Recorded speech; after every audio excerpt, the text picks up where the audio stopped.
Hola, ¿cómo están todos? Buenos días. Vamos a continuar viendo las características de los seres vivos. El día de hoy vamos a ver dos más de ellas.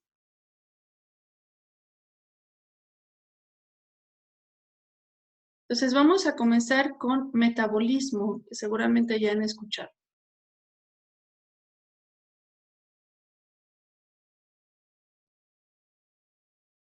Vamos a ver dos, que es metabolismo y homeostasis. Entonces vamos a empezar por metabolismo. Y vamos a plantear una serie de preguntas. ¿Cómo es que nosotros obtenemos la energía de los alimentos? Finalmente, todo lo que consumimos lo transformamos en energía, pero ¿cómo es esto? ¿Por qué si nosotros nos alimentamos sanamente tenemos más energía y si lo hacemos de manera no balanceada, nos sentimos con menos energía? Ahora, ¿qué pasa con con la energía que proporcionan los alimentos? ¿Esta energía será la misma que le permite a la célula realizar todas sus funciones? ¿Ustedes qué piensan? Ahora, ¿qué pasa con las plantas? ¿Las plantas creen que también necesitan energía? ¿También necesitarán energía? ¿O qué pasa con ellas? ¿Cómo funcionan? Bien, el metabolismo entonces son las transformaciones de energía, básicamente, a través de reacciones químicas. Entonces, el metabolismo lo vamos a conocer como un conjunto de reacciones químicas. Dice aquí enzimáticas, las enzimas son unas proteínas especiales que se encargan de acelerar una reacción. Y estas reacciones químicas permiten a todos los organismos vivos, desde una bacteria hasta organismos pluricelulares como nosotros, crecer, reproducirse, moverse, repararse y responder a estímulos, es decir, todas las funciones que hace un ser vivo. Entonces, todos los seres vivos requerimos de aporte constante de energía que se transforma para que nosotros podamos usarla, pero también almacenarla. Porque si ustedes se dan cuenta, no siempre estamos comiendo. Sin embargo, tenemos energía. Entonces, como dice aquí la frase, al metabolizar los alimentos, obtenemos la energía necesaria para realizar todas nuestras actividades físicas.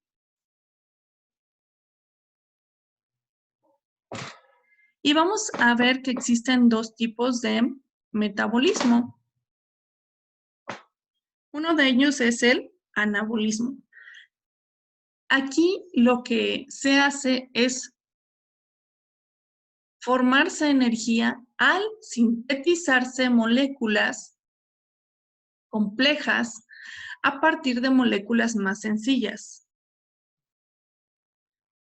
¿Cuáles son las moléculas complejas? Pues son, por ejemplo, los carbohidratos, entre ellos el almidón, son los lípidos y los ácidos nucleicos. Entonces, por ejemplo, los carbohidratos se van formando de azúcares más sencillas como monosacáridos. Los lípidos, que son las grasas, se forman a partir de unidades más pequeñas que son aminoácidos. Entonces, el anabolismo se trata de síntesis, es decir, formación de. Se sintetizan entonces moléculas complejas a partir de moléculas sencillas. Y lo vemos en este ejemplo. Aquí tenemos moléculas sencillas que sumadas a energía, es decir, necesitamos energía para la síntesis de estas moléculas complejas.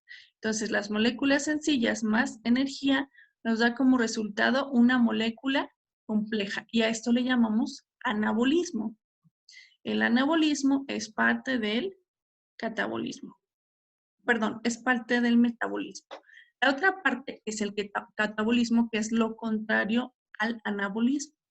Y entonces aquí lo que pasa es que tenemos una molécula compleja que se descompone en moléculas sencillas más energía. Entonces, el catabolismo es una serie de reacciones donde los compuestos orgánicos formados por el anabolismo, como los carbohidratos, los lípidos o las proteínas, se degradan, es decir, se descomponen en moléculas más pequeñas llamadas monómeros, y entonces se libera energía. Y esta energía se utiliza nuevamente para la síntesis de proteínas, para la respiración, para la fotosíntesis en las plantas y también para la reproducción. ¿Cuál es la importancia biológica del metabolismo? ¿Cuál creen que sea? Todo el tiempo nuestras células están usando energía. Es decir, todo el tiempo nuestras células están realizando reacciones metabólicas. Estas reacciones se realizan sin ninguna interrupción. Si se interrumpieran nuestras reacciones metabólicas, entonces el organismo muere. Porque no se obtiene, no se podría obtener, sin esas reacciones químicas, no se podría obtener ni tampoco transformar la energía para que se sintetice todas las biomoléculas necesarias para que funcionemos como tal, ¿no? Como un organismo. Entonces, si recuerdan, el ATP es una molécula energética. Entonces, la energía es en forma de ATP. Esta es una molécula energía. ¿Y para qué utilizamos esta molécula energética? Pues se utiliza para la transmisión nerviosa, para la respiración. Aquí se dan cuenta de esto, ¿no? Si nosotros dejamos de realizar metabolismo, entonces no se produce ATP y entonces, por lo tanto, no se podría llevar a cabo la respiración. Se utiliza para la transmisión nerviosa, para la secreción hormonal, para la circulación, para la reparación de tejidos, para la contracción muscular, absolutamente para todo, ¿no? Entonces, ¿por qué? Porque todas las células usan energía y recuerden que las células son nuestra unidad funcional y anatómica. Bien, eso es en cuanto a metabolismo. Ahora vamos a ver homeostasis, que es otra característica de todos los seres vivos. Todos los seres vivos realizamos homeostasis. ¿Qué es esto? Pues es el conjunto de mecanismos que mantienen constantes, y les subrayé constantes porque es la palabra clave. Constantes las condiciones del medio interno de un organismo. Se necesita que nosotros tengamos un equilibrio, por ejemplo, de temperatura, para que funcionemos de manera adecuada y no tengamos algún desequilibrio y por lo tanto alguna enfermedad. Entonces, nuestro ambiente externo siempre está cambiando. En el día hace mucho calor y, por ejemplo, en la noche cambia la temperatura. Entonces, esas condiciones no nos afectan, dado que existen procesos homeostáticos que llevan a cabo todos los organismos vivos para mantener constantes esas condiciones en nuestro medio interno. ¿Cuáles? Pues la presión sanguínea, por ejemplo, la temperatura corporal, la frecuencia respiratoria y los niveles de glucosa. Todos estos son procesos vitales, de tal manera que si alguno de estos se interrumpe, sobreviene una enfermedad, por ejemplo. Entonces, vamos a ver qué pasa en el caso de la temperatura.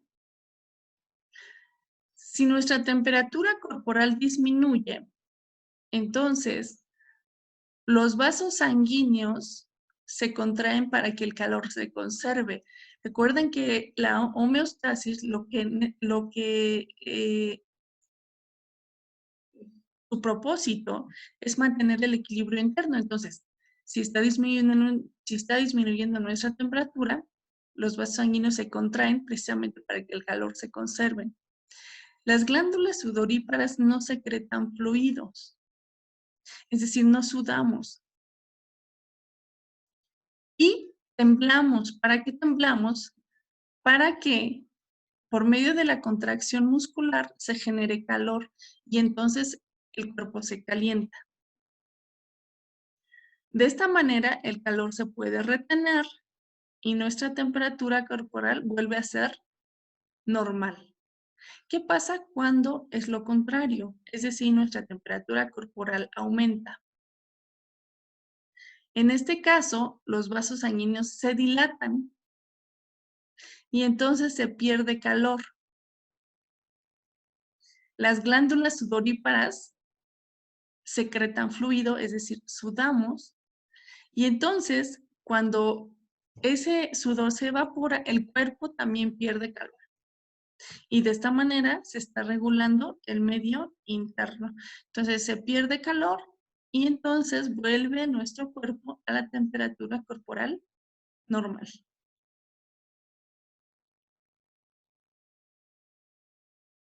Vamos a verlo en otro mecanismo, que es la osmorregulación. En este caso, todos los seres vivos, esto es parte de la homeostasis.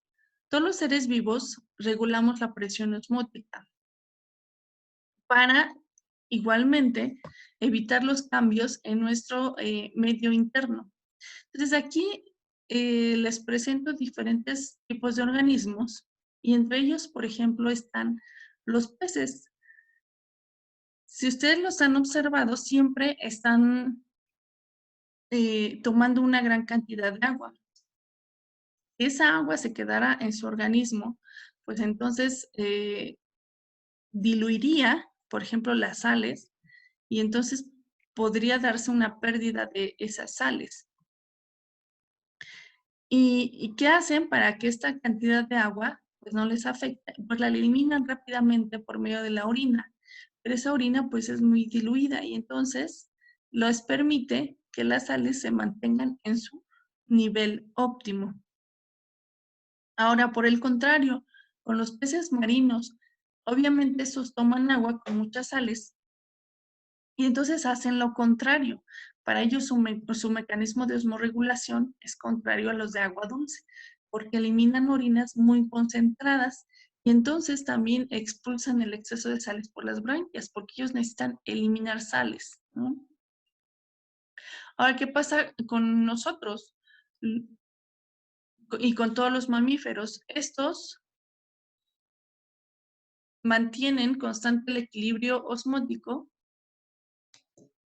por la reabsorción en las nefronas. Las nefronas son las unidades funcionales de los riñones y hay más de 1 millón en cada riñón y son las que se encargan de filtrar todo el fluido que viene de la sangre. Entonces, nos ayudan a mantener el equilibrio osmótico. También así lo hace el intestino grueso y nuestra piel.